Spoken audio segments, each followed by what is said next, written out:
I have you loud and clear. Hello. Welcome. Science. And that is to say, physics, Medicine. nature, or Space. Time. The brain. Life. The universe. On the programme this week, it is indirectly the reason why more than 2/3 of people in the world today die of. we're exploring the world of ageing research. Can we extend our healthy lifespans or even live forever?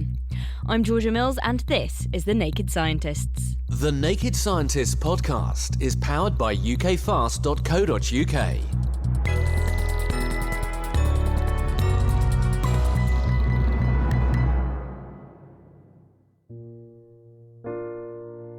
On a hot August day during the year 1900, Queen Victoria was still on the throne, Einstein was working at what would one day become his theory of relativity, and the Ottoman Empire was still standing.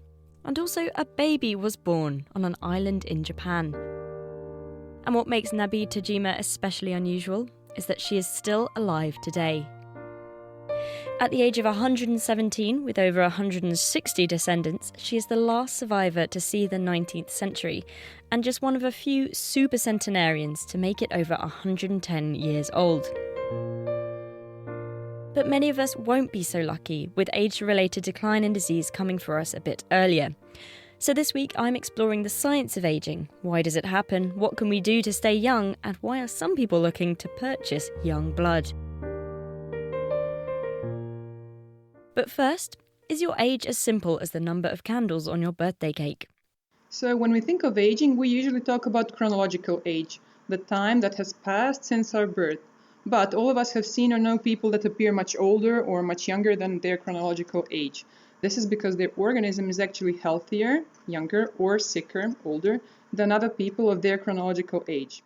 This is Maria Peza, the head of product development at a company called GlycanAge. They offer a service purporting to measure our biological age. The test, which uses a sample of blood, looks for something inside it called glycan structures, which are found on the end of certain proteins. So they're an important structural and functional element of the majority of all our proteins. In short, this means glycans are involved in virtually all physiological processes that take place in our bodies.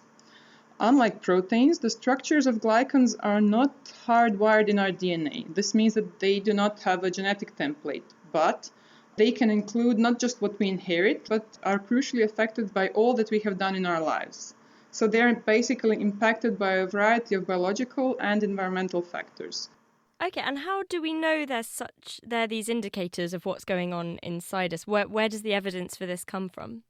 Yeah, well, this test is based on 20 years long research period by our multidisciplinary team of scientists that were working in the fields of glycobiology and aging. We have published over 100 peer-reviewed scientific publications. And in these studies that we performed on over 40,000 individuals worldwide, we found that as we age and as we suffer from different types of diseases, our IgG glycan pattern changes. So someone who is slightly less healthy would have an older biological age than their chronological age and vice versa. You mentioned there's a genetic component. What in your lifestyle can affect this? We are currently in the process of researching what lifestyle interventions can change our biological age and what it is that influences them.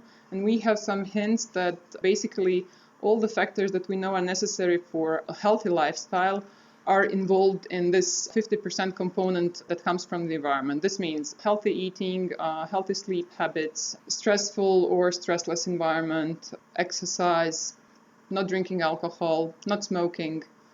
So there's nothing new to that. But the GlycanAge really serves as a kind of wake-up call for the people that might think that they are healthy, that believe for themselves to be leading a healthy lifestyle, and then maybe they're not really always as healthy as they think they are.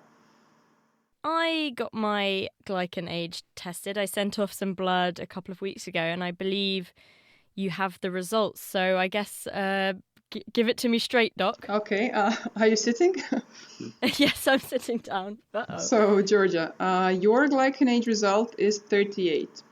Which means that your biological age is 11 years higher than your chronological age. It's not so good, but it could be worse. So Whoops. we still have much time and room to improve. This might be influenced by your lifestyle, which seems to be pretty stressful. Oh, really? Stressful. Is it all these radio programs I'm producing are aging me? Yeah, I guess this is not really helping, is it? I'm quite surprised by how bad they are. How far apart do you see in in people's results the difference between the chronological age and the biological age? I was serious when I meant that your results are not that bad, really, because we do see much worse glycosylation patterns than yours. We had some people that turned out 30 plus older than their chronological age was, and then they were pretty worried, and they really started examining their lifestyle choices. And how often do you get it the other way around, where someone's sort of doing 10 years younger than they should be? Yeah, we do get. That's me, thank you. Oh, amazing. So you're quite happy with your results then? Yeah, so I'm not gonna repeat the test ever again. I'm just happy with the way it turned out the first time. It's all right for some then. That was Maria Pezet from GlycanAge. So according to this test, my biological age is 11 years older than what it should be. I'll be having a biological midlife crisis any minute. All the more reason to get on with the programme. So what is the process we're actually talking about here? What is aging? Great question. Over to Judy Campisi, a professor at the Buck Institute for Research on Aging. Of course, we don't have a clear definition of aging except to say that it's a process by which multiple systems within the body decline in function. And it can be driven by any number of external and internal forces that cause this decline. And how does aging affect the different parts of the body? It's interesting that aging affects different tissues in different ways, but also different people and different animals of different genetic backgrounds don't all age in exactly the same way. So there are some declines in function, tissue function, that we recognize as aging, wrinkles in the skin, eventually loss of muscle mass and loss of cognitive ability. But not all people and not all genetic backgrounds have the same trajectory for each tissue.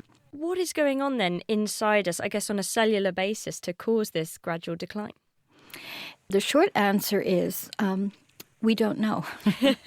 The longer answer is we believe that there probably are a few fundamental processes that we define as a so-called basic aging process that can drive the decline in multiple tissues. So one of them is a cellular process. This is what we study. It's called cellular senescence. And what it is a stress response to which cells respond by doing three basic things. The first thing is they stop dividing. This turns out to be a very important mechanism for preventing cancer. You don't want stressed or damaged cells to proliferate. The second thing that the cells do is they begin to secrete molecules that can have rather profound effects on neighboring cells. That is important for alerting the tissue to the possibility that there is a problem, possible damage or possible injury. The other thing is they initiate a process called inflammation. This is a process in which small molecules attract the immune system, and it turns out that that initial attraction is also very important for wound healing and tissue repair, so that's good, right? The problem is the third part of what happens to senescent cells. They don't die very readily. They don't go away.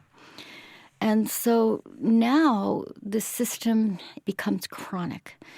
And so with age, we slowly accumulate senescent cells, and we experience a condition that has been termed inflammaging.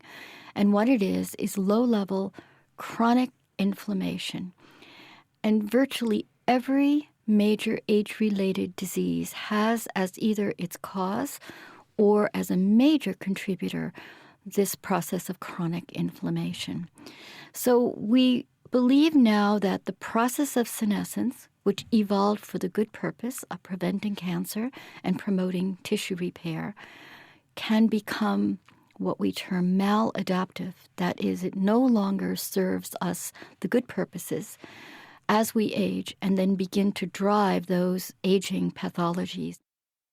Is aging simply the price we all have to pay for our cells repairing each other and keeping us cancer-free while we're young? There are a number of other ideas about what also might drive aging, and it's likely to be a combination of things. But why do some of us age faster than others? Some 70-year-olds can run a marathon, and others can barely make it up the stairs. Well, in our environment, everyone knows what they need to do to postpone aging. So don't smoke, eat a balanced diet, eat your veggies, exercise. Exercise is actually one of the best things you can do to preserve tissue health. And the other thing is choose your grandparents wisely, because there is a genetic component. As you know, living to be 100 tends to run in families. Judith Campisi from the Buck Institute for Research on Aging. And although it's a little late to change my mind, I do think I chose my grandparents pretty well. I just got to save the date for my grandpa's big 100. Happy birthday, Grandpa. But do we know which parts of our DNA relate to our aging and how much of an effect it actually has? Now, you can actually quantify the impact of genetics, the heritability of longevity. And the heritability of human longevity is about 25%. That means that 25% is genetic. Now, that is not much. Having said that, one thing we also know is that the heritability of human longevity increases with age. So what it means is that long-lived individuals like centenarians have a much greater genetic component to their longevity than for the rest of us. João Pedro Migueles is from Liverpool University, and his journey into aging research started very early on. So I became interested in aging when I was a child. I was quite young, and I first became aware of my own mortality and the fact that everyone ages and dies. And that scared me. That scared me a lot, the fact that, my parents were going to age and die, and ultimately, no matter how well I took care of my health, I took care of myself, I would age and die. I mean, this was before the internet, so I wasn't even aware that you could study aging. But I was aware of biomedical research. I knew we had medicines that could cure diseases that we couldn't cure decades ago. So I thought I would be the first one to study aging. And not just would I study aging, but I would develop a cure for it. And so from a very early age, I decided that this was the road I would embark on, understanding aging and ultimately curing aging. And you say curing aging, does that mean you consider aging to be a disease? So that's a very good question, but I think it's mostly an issue of semantics, whether it's classified as a disease or not. Aging as a process, it is very detrimental, and it is indirectly the reason why more than 2/3 of people in the world today die of. So from that perspective, aging is a detrimental process that causes tremendous suffering, diseases, and death. And from that perspective, it is something that we should try to intervene on and try to fight. So now João has a lab devoted to understanding the genomics of aging. Now, what we're trying to do is we're trying to identify which genes are involved in this exceptional human longevity. And hopefully, if we can identify genes, then we may be able to discover drugs or small molecules that mimic the effects of longevity genes for the rest of us, allowing us all to live longer, healthier lives. Okay, how are you trying to pinpoint these sort of super long life genes? We have projects using human data sets like the UK Biobank and the Framingham Heart Study to try to identify genes associated with longevity and age-related diseases. We also have a collaboration with scientists in the US to study supercentenarians. These are individuals that live over 110 years. And so we're trying to identify genes in these individuals that are associated with their exceptional longevity. And have we found any candidates yet? There are a few candidates, but there's nothing definitive. So I mentioned earlier that we know a lot about genetic manipulations of aging in animal models. So there's been huge advances in genetic regulation of aging in animals. We know of hundreds of genes that can regulate aging in animals. Having said that, there's a big gap in our knowledge about the genetic basis of human longevity. And although there are a few genes associated with human longevity, this explain very little of the variation in human longevity, of the heritability of human longevity. So the answer is no, we don't understand yet why some people live over 100 years or 110 years. That still remains to be discovered. João Pedro Migueles here on The Naked Scientists. You're with me, Georgia Mills, and this week it's my mission to understand ageing. While studying old humans can answer some of our questions, what about old animals? As some species rather buck the trend when it comes to getting older. So here we've got two colonies of naked mole rats. So naked mole rats are mammals, they're rodents, but they're rather unusual because they're naked. They have some hairs down the sides of their body they use for orientating themselves, but unlike our stereotypical mammal, they're hairless. That voice you're hearing is Ewan St. John Smith of Cambridge University, who studies these inside-out looking rats. The polite thing to say is they look like a cocktail sausage with legs and teeth. Why are naked mole rats of interest to scientists? Well, the first thing that made them of interest to scientists when it was observed that they live in these big colonies headed up by a breeding female. So we call this eusocial, where you have one breeding animal in a colony. So a bit like bees and termites. Then they're cold-blooded. That makes them very interesting to scientists. But from a biomedical perspective, what's really interesting is that these animals live for over 30 years. Based on their size, usually bigger animals live for longer. We'd predict them to live somewhere between 3 and 4 years. So trying to understand how they live healthily for a long time is what a lot of scientists are interested in. We have a few ideas about why that is. They're highly resistant to cancer. It used to be the case that people said mole rats don't get cancer, but now there's been 1 or 2 incidences. But mice, if you look after them in captivity, usually 2/3 or more will die of cancer between 18 months and 28 months of age. So they're highly resistant to cancer. And also it appears that they're highly resistant to cognitive or neurological impairments. As they get older, we don't notice the animals struggling to negotiate their colonies. There's not any incidence of them developing sort of neurodegenerative conditions. But that said, there hasn't been a huge amount of study looking at older animals. I mean, the animals that were born in my colonies last week, they'll naturally die when I retire. So looking at aging in a rodent like this is quite complicated. So do we know how they're resistant to cancer? So there's some information about how they're resistant to cancer. It appears their cells have more control on cell growth, so they're better able to detect how cells are proliferating and put brakes on how that occurs. But at the moment, I think we're still a long way off trying to understand how exactly the mole rat manages that. We have better understanding about some of the other adaptations. So we know they're very resistant to hypoxia, so low levels of oxygen. When a human has a stroke, there's no oxygen being delivered to the brain, and parts of the brain start dying, and that's what underlies the disabilities that people have as a result of a stroke. Similar hypoxia is associated with lots of neurodegenerative conditions, such as Alzheimer's, and the mole rat is really resistant to this. So without oxygen, they don't become incapacitated for almost 20 minutes, and when they are given oxygen again, it's as though nothing ever happened. They come back to life perfectly normally. And we've got quite a good understanding on how their brains keep surviving in this low oxygen environment. And similarly, when it comes to looking at their pain behaviour, naked mole rats respond perfectly normally to thermal stimuli, so hot and cold. They respond normally to mechanical stimuli, but to certain chemicals, such as acid, they don't show any response at all. And again, this probably relates to the fact they live in this underground environment with high carbon dioxide, low oxygen levels. And carbon dioxide, when it mixes with water, produces acid. So these animals live in a very safe environment with few predators, but it's acidic. So presumably over time, they've adapted to this environment to prevent acid causing pain. And from a clinical perspective, it's quite interesting for us to identify the molecules involved in that acid insensitivity, because acidosis is associated with lots of inflammatory pain and also with certain forms of cancer. Wow, these guys are like the superheroes of the animal kingdom. They're just resistant to everything. Why haven't all animals done this? It seems like quite a useful idea. Well, one answer would be that maybe in order to have those things happen to you, end up looking like a mole rat and other animals are too vain.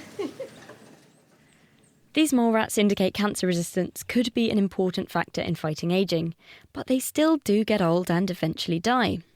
But there are some creatures that apparently don't. I'm Aziz Abubaker. I work at the University of Oxford. Just to be clear, Aziz isn't an immortal animal, but he does study one of them. If you go down to your local river, make sure it's not too deep, and you pick up some rocks and stones at the bottom and turn them over, if the water there is quite clean, you'll see little, normally dark brown or black curled up things, and as the light hits them, they'll start to crawl around. And the chances are those will be flatworms, also called planarians. So they've been of interest to scientists for well over 100 years. because you can take these worms and chop them up into little pieces, and each little piece will regenerate a whole new worm. Oh, well, so if I took one of these flatworms, chopped up into 8, I'd have 8 flatworms? You'd have 8 flatworms. Each one would be smaller than the original one, but it would regenerate all the missing organs. So the brain, the gut, the nervous system, the skin would all regenerate and form a whole new worm. So any piece which you cut, all the bits that are missing from that piece are remade in that tissue. And that's done by stem cells. So these animals are chock full of really amazing stem cells. And it's these same stem cells that we think are responsible for allowing them to avoid the aging process. Why do we think they don't age? The kind of experiment you'd like to do is sit there forever with them and make sure they don't age and they're still there. Unfortunately, we would obviously age and we would die before you could prove it.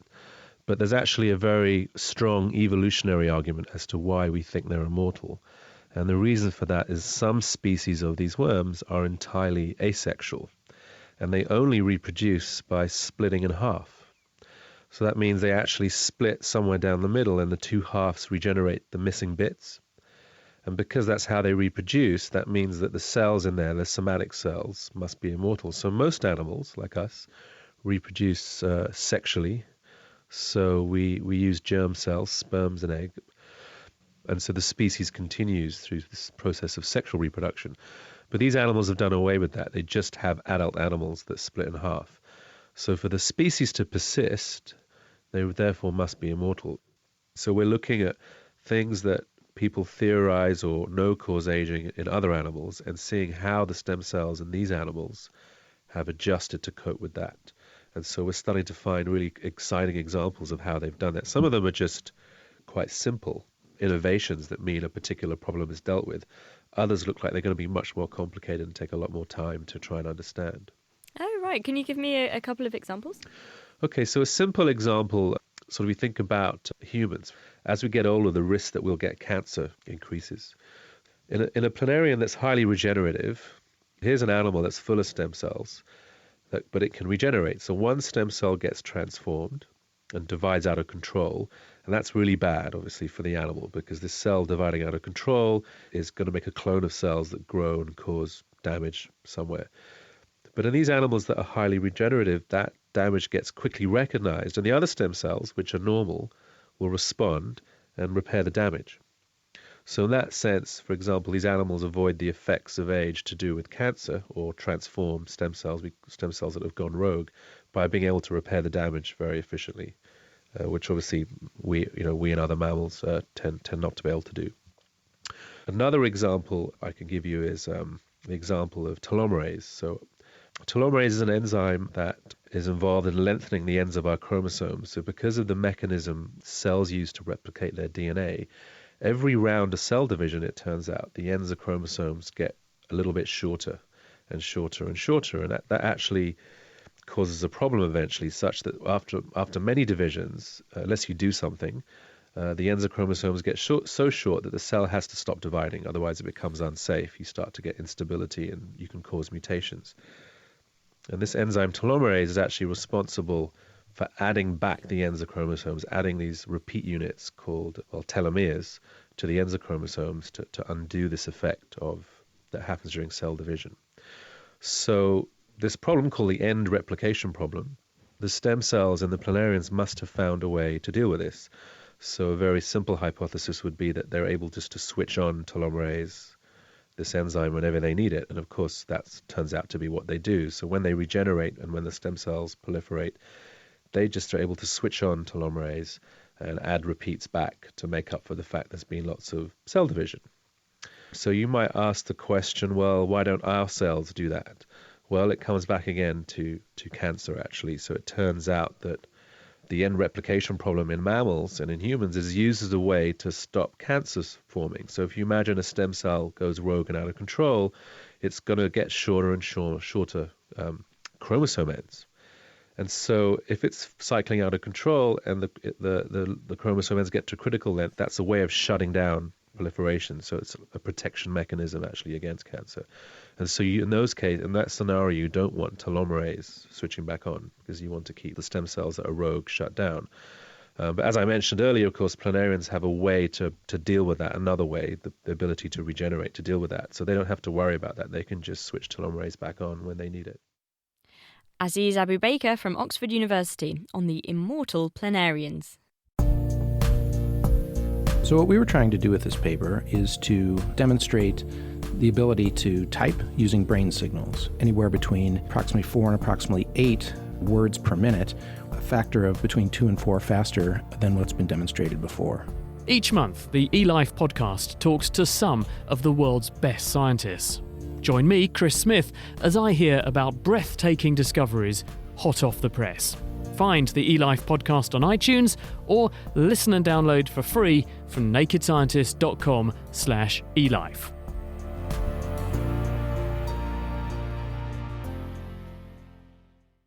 This is The Naked Scientist. I'm Georgia Mills, and this week, after a rather unfavourable assessment of my biological age, I'm on a quest to find out what scientists are doing to probe the secrets of ageing. We just heard about the immortal flatworms. But really, what's the point of living forever if you're going to be a worm? Could this ever be possible in humans? Dr. Aubrey de Grey believes so.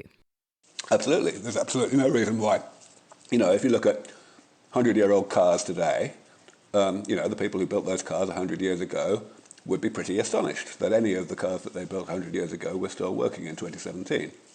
But the fact is now, if you look at those cars, nobody would say that it would be impossible for those cars to last another 100 years. The body is fundamentally a machine. It's a really complicated machine, obviously, and it's taking time to figure out how it works well enough to be able to do preventative maintenance with the same level of effect that we can have with a car or an aeroplane.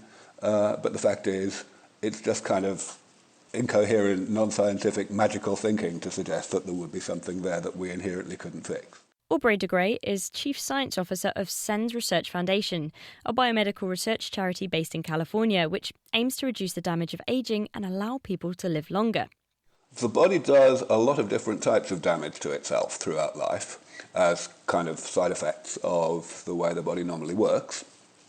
And in that sense, aging in a living organism like you or me is exactly the same as aging of a car or any other simple man-made machine. And so we are adopting very much the same approach that one adopts if one wants to keep a car going longer. And of course, that is simply preventative maintenance. We identify the various types of damage that are accumulating, and we identify ways to eliminate that damage.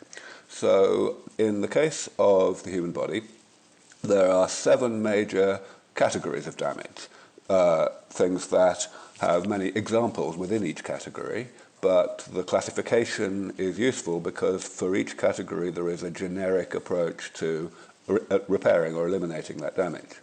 So, for example, stem cell therapy is a generic approach to repairing one particular type of damage, namely the loss of cells, where cells die and are not automatically replaced by cell division.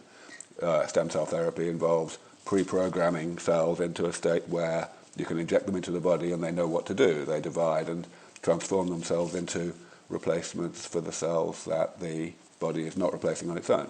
That kind of thing. Okay, and how are you sort of looking into these? How are you testing it? Well, of course, the details of all of this vary a lot from one project to another, but in general, this is just like any other medical research. We start out by identifying a particular approach that we think is promising for repairing a particular type of damage, and then we work to develop it initially in the laboratory, typically in cells, in culture, not even in a living organism. And once we've got it reasonably well functioning and working in that context, we will start working with mice, and eventually when it's working well enough in mice, we can start moving to the clinic. And which therapy would you say is the most promising in terms of how soon it might be viable? Well, stem cell therapies are, of course, in many cases already in the clinic or in clinical trials. And that applies certainly for some aspects of aging as well as for early life diseases. So, for example, Parkinson's disease, that's a disease which is very much caused by the loss of cells. There's a particular type of neuron in a particular part of the brain which happens to have a much higher rate of cell death than most neurons. and so we end up losing a lot of them, and that's why we get Parkinson's disease. And stem cell therapies to replace those neurons are already very much underway. Some clinical trials are happening. The very first attempts to make this work were actually made 20-odd years ago. And back then we knew very little about how to manipulate stem cells, so the results were extremely patchy. Only a few people benefited, but the people who got lucky and did benefit, they were completely cured. So people are very hopeful about that kind of thing. It's worth pointing out that indefinite youth is a highly controversial subject in ageing research, but as organisations like SENS do work on therapies which could delay or maybe even reverse ageing one day, some things are already available, including, if you fork out a great deal, blood. Irina and Michael Comboy from the University of California, Berkeley realised blood might be important in ageing when they noticed something about how people get older. Here's Michael. If someone is elderly and they have, full head of hair, and you'd say, oh wow, that person really has great hair, or their eyes are exceptionally sharp. You say, wow, that person still has sharp eyes. But that's kind of the exception to the rest of the body, which often gets old together. So one of the questions we had was, why is that? What is it that connects all the parts of the body and makes them age together? And so we thought of what could be in common. And well, the nervous system kind of innervates most tissues, so that was one thought. Then there's the blood that flows to pretty much all the tissues, and the vascular system that connects all these tissues. So we thought maybe there's something about one of those three things that coordinates aging. If not causing it, at least kind of coordinates it together. So we had an idea. Well, can we test this? And we thought, well, if we could give a transfusion, if you take all the blood out of what if there was a young test subject and it got old blood, and conversely an old test subject that got young blood? Would they change their age? And there is a way of doing this. It's a process called parabiosis, which means living besides. It's a rather nice name for a bit of a gruesome process. Sort of like a surgical Siamese twinning. Cut down one side of one animal and the opposite side on the other animal, and instead of stitching the skin together on the same animal, you sort of stitch it across to the other animal. And what happens is then the healing process connects the skin from one animal to another and connects the blood vessels from one animal to another. And then the animals will exchange blood without the researcher having to intervene any further. So in this way, young and old mouse are paired together, and the team can see exactly what happened. We looked at three sort of representative tissue types. So one was muscle, the other was liver, and the other one was brain. And what we found is that the muscle in the old animal would regenerate a lot better when the old animal was connected to and getting circulation from the young partner. And the liver showed some improvement too. There was some measurements that we looked at there, sort of proliferating, perhaps stem or regenerative cells in the liver. And in the brain, we looked at the part of the brain that's involved in forming new memories, we call the hippocampus, and we saw increased in the birth of new neurons in that part of the brain. The young animal, conversely, sort of showed defects in all three of those tissues. It didn't behave as good as a young animal, let's say, that was sharing blood with another young animal. So from that, we kind of concluded that there's probably something in the circulation that's either good in young and was flowing into the old animal and kind of rejuvenating it, or something bad in the old that was getting filtered out by the young animal and also maybe having a negative impact on the young animal. The team started to look at this idea further. Was it really the blood, or was it just having a healthier mouse's organs at work? And what might be in young or old blood that could be having these effects? They're busy identifying possible candidates, including growth factors and hormones. But while they investigate exactly what's going on here, this vampiric idea has already bitten. In fact, there's a company in America selling young blood plasma as part of an aging trial for $8,000 a pop. There's a couple reasons why I would be cautious about that. One is that we didn't see much of a benefit to the brain anyway with, again, one sort of mega transfusion of young blood, whole blood. I'm not aware of anybody who's seen an improvement to an old person or any old animal by young blood. And it might just be that they haven't studied it yet. This company that is giving the infusions of young plasma, which is the non-cell part of the blood, it's like the liquid juice part, not the part that doesn't have the cells in it, is basing that idea on something that was published by a group where they dosed old mice with small amounts of young plasma, several doses over a week or 10 days, something like that, and saw improvement in the cognition of the mice in this maze, right? And I guess there's actually two companies that are this company that's giving people for a fee doses of purportedly young plasma, not to treat any particular medical disease, but just as an anti-aging treatment or something like that. I'm not 100% sure that infusions of young plasma are going to help anyone until I see that being reproduced, until I see other groups doing those experiments and seeing what their results are. So on one hand, I'm not 100% sure that the treatment will be effective. And on the other hand, there's always a risk of getting some sort of complication when you're getting any tissue donation from someone who's not you. There's risk there. And these are risks of having some sort of reaction between maybe some proteins in the donor blood. These types of things can cause organ failure. They can cause autoimmune diseases and would definitely not be rejuvenative. And does blood have to go through the same rulings as all other drugs that are being used in America? Blood is largely unregulated. There are guidelines that you have to follow for collecting it and storing it and transporting it and blah, blah, blah, labeling it, that kind of thing. But it doesn't have to go through an FDA approval. That's very surprising. So I suppose if someone comes to you and says, "Here, I've got some elixir of life. It's blood," be careful, I suppose. Yeah, I mean, if I was in an accident and I was bleeding out and dying, and someone said, the doctor said, "Well, we're going to have to give you a couple units of blood, or otherwise you're going to die," I would say for sure, right? But not just on the off shot that it might make me feel a little younger, and especially since I don't think it works. I'm not convinced it works yet. It looks like I'll have to wait for an anti-aging treatment that has been shown to work in humans then. So, is there anything I can do now to keep my biological age down? Diet heavily affects our health, we all know this. So, could it affect our lifespan? Well, you can investigate this using a very special animal. It's a very powerful genetic model system. In fact, some people might describe it as the Ferrari of genetics. So it shares 2/3 of important genes relevant to human disease. And also, obviously, it has a very short generation time and only lives between 2 or 3 months. So it's a very useful system for looking at lifespan. And this animal is the humble fruit fly. And that's what Alex Gould and his team at the Francis Crick Institute have been using to investigate the impact of diet during development.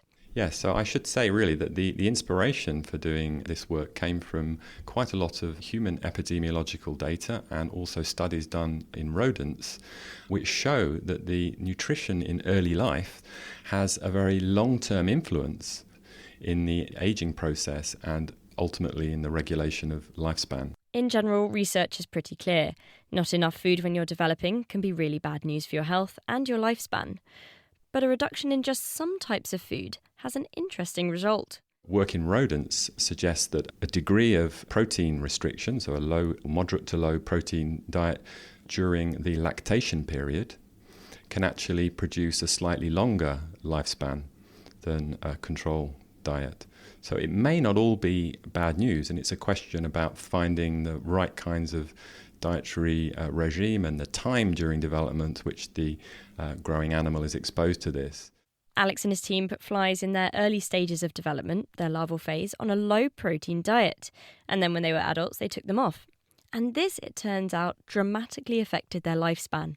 Depending upon the exact conditions that we use, you could get up to a 2-fold increase in lifespan. And this is at least as large, if not larger, than the more usual kinds of dietary manipulation that have been done in Drosophila fruit flies and in other animals, which is to manipulate the diet of the adult, not the larva.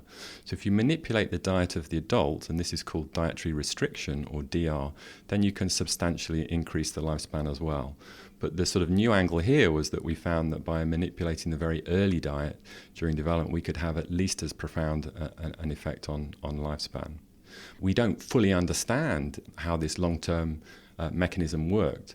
But we did find, quite surprisingly actually, that one of the influences was on the types of lipids, the types of fatty acid derivatives that are produced by the equivalent of the fly skin.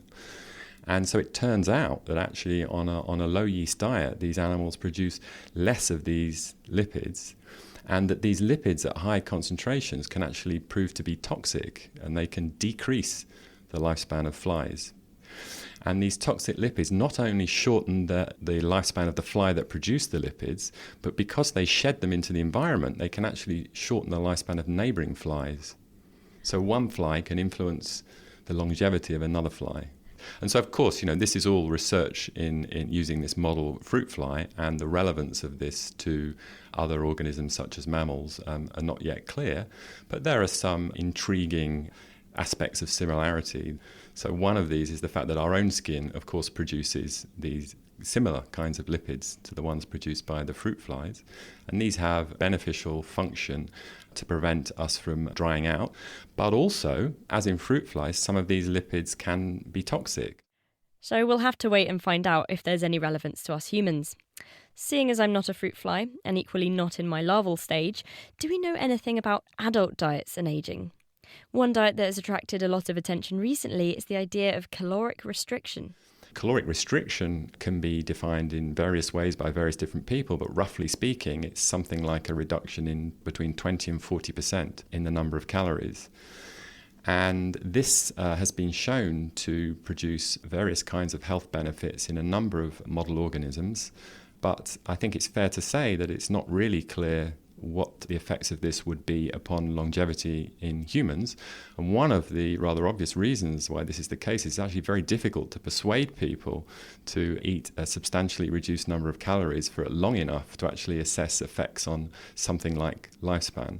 However, there have been quite a few shorter term studies where people have found substantial benefits in the short term upon things like obesity, cardiovascular health, and a reduced risk of type 2 diabetes. So as far as the available evidence is around, it does suggest that caloric restriction can produce some health benefits. I think it still remains an open question about whether that will extend human lifespan. You've been very careful to let me know that your findings are in fruit flies only at the moment, but if I put you on the spot and said, I want to live a long life, what do I do? What would you say to me? I would say don't do anything too extreme. It's important to have a very healthy, balanced diet, plenty of fresh fruit and vegetables. And perhaps I might also say that you could try and decrease the amount of foods that have a high glycemic index. So what that means is sugars, which are very quickly metabolized and can produce a spike in our circulating glucose levels, and it seems that can be quite damaging. So if you avoid refined sugars, the kind of things that are present in desserts, and instead you focused more on complex carbohydrates, and just really eat a varied and balanced diet. And I think that's really the secret to not only a long life, but a happy life. So fewer wine gums for me then? I think I would probably cut down on the wine gums and probably increase the pieces of fruit that you ate during the day. It's a long and almost happy life then. Alex Gould from the Francis Crick Institute in London. Hello, Katie here with a quick request. The Naked Scientist survey is still open and we really want to hear your views. It's online at thenakedscientist.com/survey. It only takes a few minutes, and if you fill it in, you could win some Amazon vouchers. We read every word, so this is your chance to let us know what you think about the programme, or what you'd like to hear more of. That address again is www.thenakedscientist.com/survey. Thank you very much. Now, on with the show. So far on The Naked Scientist this week, we've looked at how your genes and diet can affect the way you age. But is there anything else I can do to keep myself young on the inside? I wanted to find out specifically about our brains. John Medina is a biologist at the University of Washington School of Medicine, and he's the author of the book Brain Rules for Aging Well. So he took me through what happens to our brains as we age. And some things do actually get better. There are some things that improve, so there is some good news. You experience fewer negative emotions as you get older. So you tend to look on the glass as being half full. That's a little odd. Most people think as you get older, you get more like Uncle Scrooge than Bob Cratchit. But in fact, you do get more optimistic. Seniors tend to score higher on agreeableness tests. They're more emotionally stable. So those things you actually start to improve.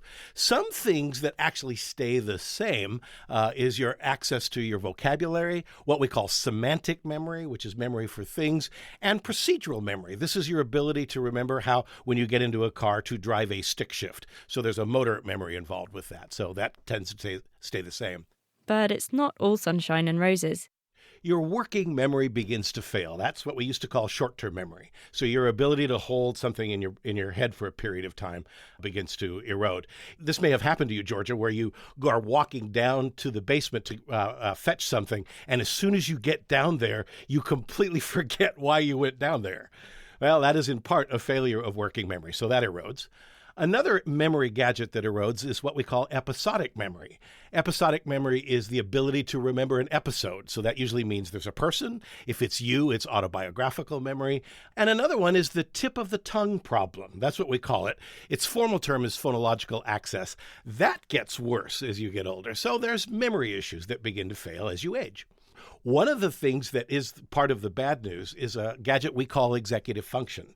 Executive function has two founding components to it. One of them is cognitive control, which is the ability to focus on things and the ability to create a heuristic out of just a detail heuristic out of a series of inputs.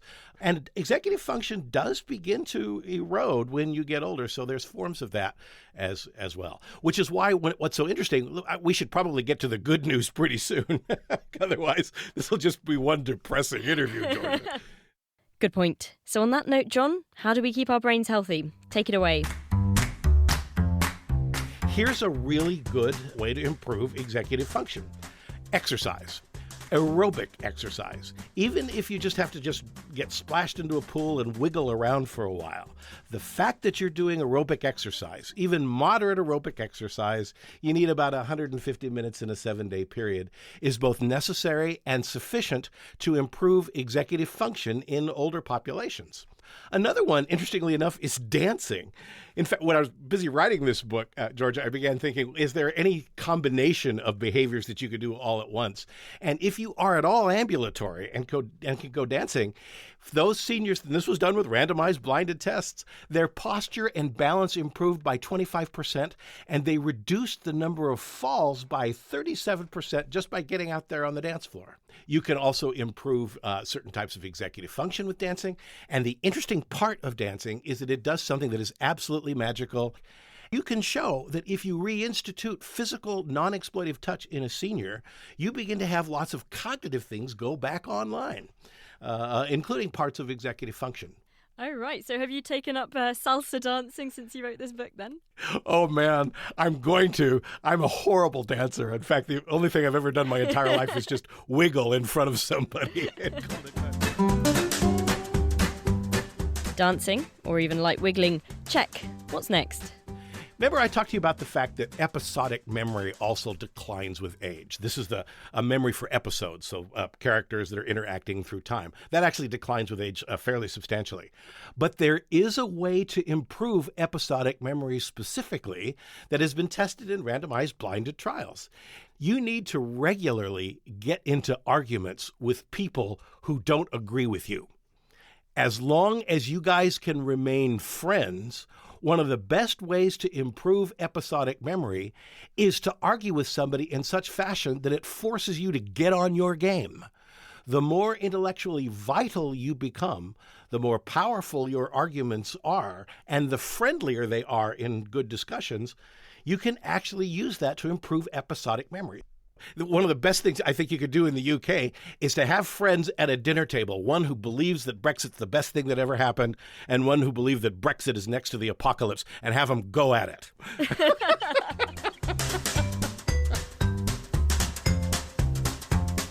Disclaimer, we will not be held responsible for any family fighting that breaks out over the dinner table.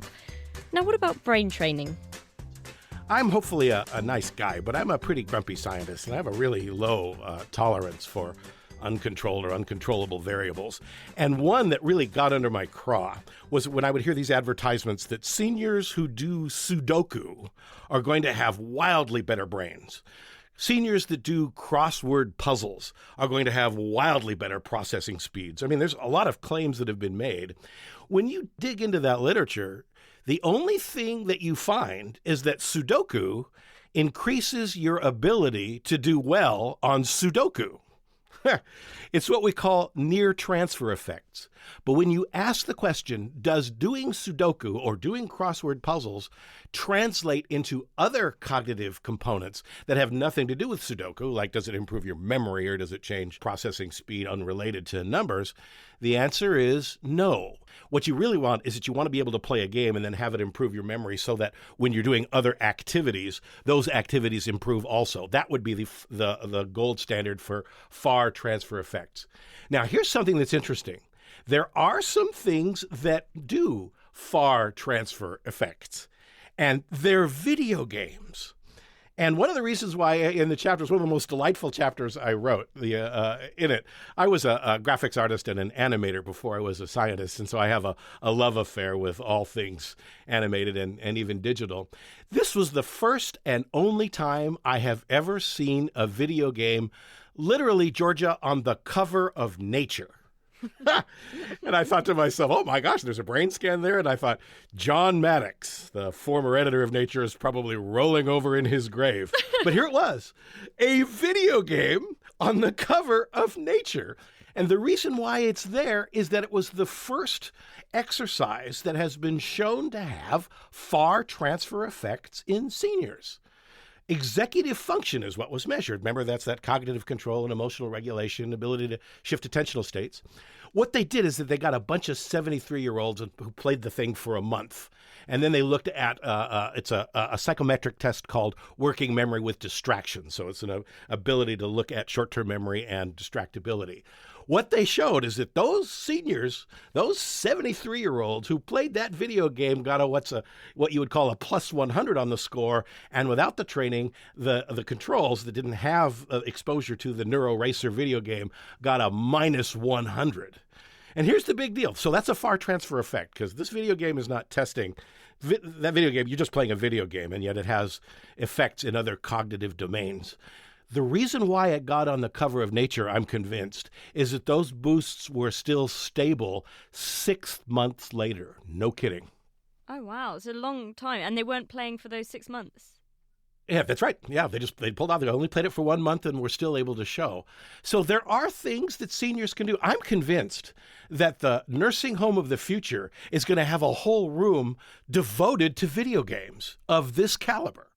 So even if my biological age results are shockingly bad, I can hopefully dance, eat and play my way to a ripe old age, even if I do allow myself the occasional wine gum. I'll give Zhao the last word. I was once in Texas and there was this bumper sticker that said, eat healthy, don't smoke, don't drink alcohol, still die. So you have to find a balance. I try to have a healthy diet and lifestyle, but there are things, like ice cream, for instance. I'm very fond of ice cream. I'm not going to give up ice cream. I'm sorry. Maybe they will cut my lifestyle span in 6 months or a year, but in the end, I think it's worth it. That's all we've got time for. Thanks so much to all of our guests this week. That's Judith Campisi, Maria Pezer, Aubrey de Grey, Zhao Magalis, Aziz Abu Baker, Michael Comboy, Ewan St. John Smith, Alex Gould, and John Medina. Join us next time for a question and answer special. If you have a question, send it in to chris@thenakedscientist.com. The Naked Scientist comes to you from Cambridge University, and it's supported by the STFC, the EPSRC and Rolls-Royce. I'm Georgia Mills, and thank you very much for listening. Goodbye.